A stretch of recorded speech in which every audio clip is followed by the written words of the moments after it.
I would love to return and do another course. A lot of what I do from a course development has been self-taught, so I wanted to get some more tools, see what else was out there. Yeah, I really do feel like my learning objectives have been met. I have developed some new tools. There were some tools that were provided to us, but it's also reinforced that some of what I was doing, I was on the right track as well. Federica, the consultant, was terrific. It was an interesting group dynamic and she worked really well to draw everybody out. I think as the days went on, we got more cohesive as a group, and yeah, she was terrific. She had a lot of knowledge.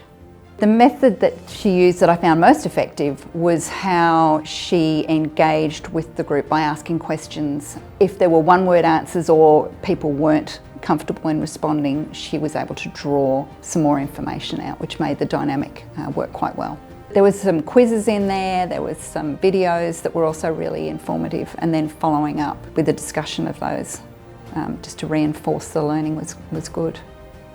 The venue here at LBTC is fantastic. I've never seen anything like it. It's very comfortable, very functional. The staff have been wonderful.